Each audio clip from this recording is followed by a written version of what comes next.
अस्सलाम वालेकुम। मेरा नाम डॉक्टर आसिम शाह है और मैं आपको अपने चैनल में खुशामदीद कहता हूँ। मेरी आज की ये वीडियो आजकल के सर्द मौसम में पाई जाने वाली बहुत ही आम सी बीमारी ब्रोंकाइटिस के बारे में है। अब ये होती क्यों है? एक्चुअली जब हम सांस लेते हैं तो वो नाक और मुंह से लिया जाता है। तो जो हम सांस लेते हैं तो जो एयर होती है वो लेयरिंग से होती हुई ट्रैकिया तक जाती है। वहाँ से ये हमारे लंग्स तक जाती है। लंग्स से फिर ये ब्रोक्यूल से होते हुए एलोवेल लाइफ तक जाती है। और ये एक पूरी हमारी एयरवे है। इसमें म्यूकस की भी एक लेयर होती है जो हमें बैक्टीरिया और वायरस से बचाती है। लेकिन अगर ये एयरवे थोड़ी सी फैल जाए तो उससे क्या होता है कि हमारा जो म्यूकस है वो भी उसमें ज़्यादती हो जाती है, वो भी बढ़ जाता है। उसके बढ़ने की वजह से हम पर बैक्टीरिया और वायरस इन्फेक्शंस के चांसेस हो जाते हैं।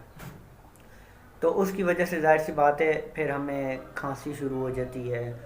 मोस्टली लोगों को सांस का प्रॉब्लम भी शुरू हो जाता है। जाहिर सी बात है जब हमारा म्यूकस लंग्स पे जम जाता है एयरवेज पे, तो फिर ये होता है कि हमें सांस की भी प्रॉब्लम आनी शुरू हो जाती है। और जब ये बीमारी थोड़ी और शदीद हो जाए तो कुछ लोगों को कफ में ब्लड भी आना शुरू हो जाता है। एक तो ये है ब्रोंकाइटिस का मसला।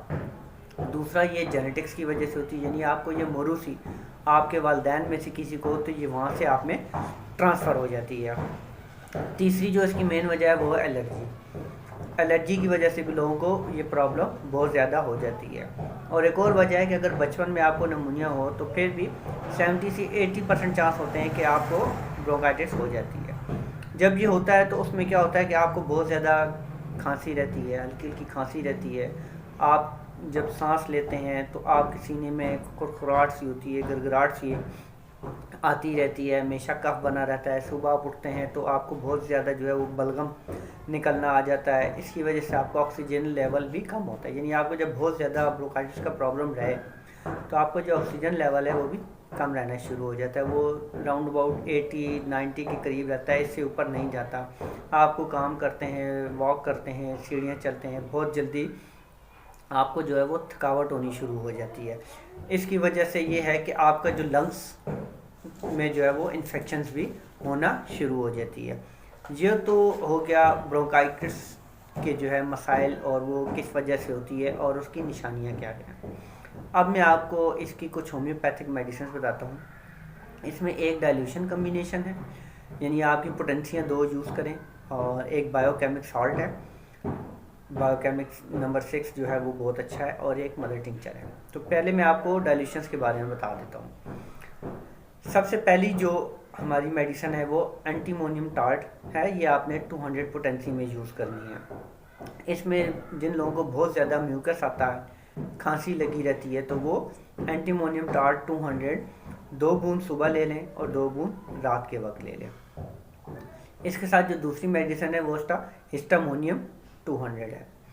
अब हिस्टामोनियम जो है वो एलर्जी के लिए बहुत ही अच्छी मेडिसिन है। एलर्जी की वजह से भी जैसा कि आपको बताया कि ब्रोंकाइटिस की शिकायत हो जाती है, तो आप हिस्टामोनियम भी 200 में लें, 2 बूंद सुबह और 2 बूंद शाम को। अगर आप इन दोनों को कंबाइन करके भी लेना चाहें, यानी आप इन दोनों को मिक्स कर लें, एक बोतल में 10 ml हिस्टामोनियम डाल दें, 10 ml एंटीमोनियम टार्ट डाल के उसको अच्छे तरीके से मिक्स कर लें, तो आप वो भी इस तरह कर सकते हैं। फिर जो आपने कम्बिनेशन बनाया है उसके 2 कतरे सुबह ले लें और 2 शाम को ले लें, लेकिन रात को सोते वक्त ले लें। ये आप 10 से 15 दिन यूज़ करें। अगर आपको आराम आता है तो फिर आप इसको 2 से 3 बार यूज़ करें। इंशाल्लाह आपकी ये प्रॉब्लम जड़ से ही ख़त्म हो जाएगी। साथ आप बायो कम्बिनेशन नंबर 6 यूज़ कर लें। कफ़ के लिए ये कम्बिनेशन बहुत ही ज़बरदस्त है, आप इसको यूज़ करें। इसकी टैबलेट्स आपने चूसनी होती हैं, ये साइज़ पे डिपेंड करता है आप कितनी टैबलेट्स लें। तो ये 3 टाइम आप टैबलेट चूस लें, तो ये भी आप 2 से 3 बार यूज़ कर लें। इसके साथ मदर टिंचर है Justicia. Justicia mother tincture homeopathic में कफ़ के लिए बहुत ही ज़बरदस्त मेडिसिन है।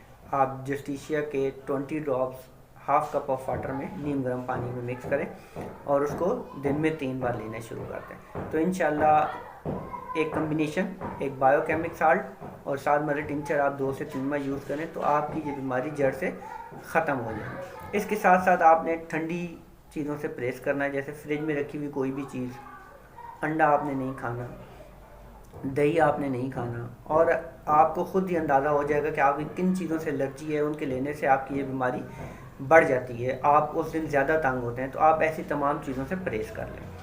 तो ये थी आज की हमारी वीडियो। अच्छी लगे तो लाइक कीजिएगा, कमेंट सेक्शन में बताइएगा आपको कैसा लगा, और अगर आपने अभी तक चैनल सब्सक्राइब नहीं किया तो भी सब्सक्राइब कर लीजिएगा। Thank you very much. अपना ख्याल रखिएगा, दुआओं में याद रखिएगा। अल्लाह हाफिज़।